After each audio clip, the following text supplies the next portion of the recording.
Nos pays sont ensemble, pas dans une relation mercantile, nous sommes ensemble aussi parce que nous partageons des valeurs, des principes. Je voudrais me féliciter à cet égard, Monsieur le ministre, de la qualité et de l'excellence des relations qui unissent si heureusement la Fédération de Russie à la République du Mali.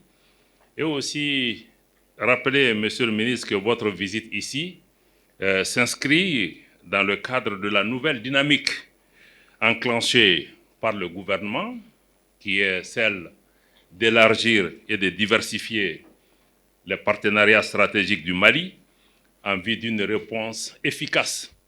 Je répète encore, en vue d'une réponse efficace et dans la sincérité aux défis auxquels nous sommes confrontés.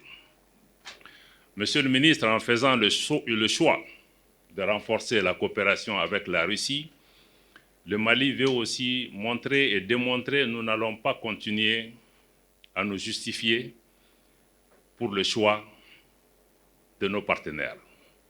Cette décision est une décision des Maliens, une décision qui est prise en toute responsabilité, et le Mali veut travailler avec la Russie comme le Mali veut travailler avec tous les partenaires qui inscrivent leur action dans le cadre des principes clés qui ont été définis par le président de la transition pour ce qui concerne l'action publique au Mali ici, mais pour ce qui concerne aussi nos relations avec les partenaires, fondées sur 3 piliers essentiels: le respect de la souveraineté du Mali, le respect des choix stratégiques et des choix de partenaires du Mali, et enfin la prise en compte des intérêts des Maliens dans toutes les décisions prises.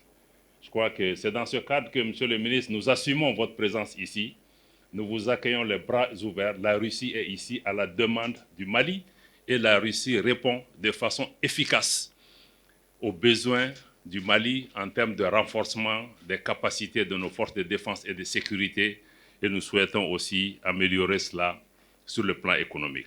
Notre action aujourd'hui, Monsieur le ministre, c'est comment travailler ensemble pour lutter contre le terrorisme. Je le répète encore une fois. C'est pour lutter contre le terrorisme, ou lutter contre les terroristes et leurs sponsors étrangers. Parce que le terrorisme n'est pas seul. Dans certains cas, le terrorisme est fabriqué pour déstabiliser nos pays, et nous faisons tout pour pouvoir y répondre. Et la situation sécuritaire à laquelle nos pays font face, qui peuvent avoir leur origine peut-être plus loin, mais je crois que c'est l'intervention occidentale en Libye qui nous a mis dans la situation dans laquelle nous sommes et qui a fondamentalement changé la donne. Et jusqu'à ce jour, notre pays se bat, souvent seul, pour faire face à ces groupes criminels.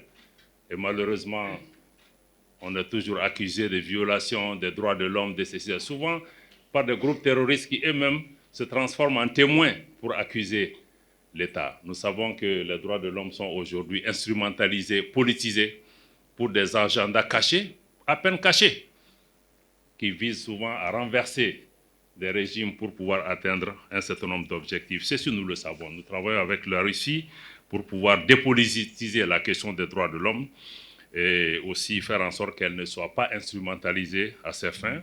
Le Mali, comme la Russie, demeure attaché aux conventions internationales que nous avons signées en la matière, mais les droits de l'homme ne sont l'apanage d'aucune civilisation, d'aucune communauté, d'aucun groupe en particulier. La Fédération de Russie répond avec efficacité, avec promptitude à nos demandes, mais je dois dire aussi que les équipements qui sont acquis sur la base de l'effort des Maliens sur notre propre budget national. Avec la France, nous en avons tiré les conclusions. Cette coopération ne répondait pas aux attentes des Maliens telles que je l'ai indiqué, parce que notre objectif, c'est de développer une capacité autonome de l'armée malienne puisqu'elle puisse opérer pour défendre l'intégrité territoriale et assurer la sécurité des Maliens. Et l'armée n'était pas en capacité de faire ça. Aujourd'hui, nous sommes en mesure de faire ça. Nous allons cheminer. Pour ce qui concerne la France, quoique c'est un pays, pour nous c'est absolument clair. Tous les pays qui veulent travailler avec le Mali doivent respecter les principes que nous avons indiqués. Un partenariat qui se fait dans la sincérité, un partenariat qui ne se fait pas avec une partie des Maliens contre d'autres Maliens, mais un partenariat respectueux de l'ensemble du Mali. Ceci vaut pour la France, ceci vaut pour tous les pays qui souhaitent travailler avec notre pays.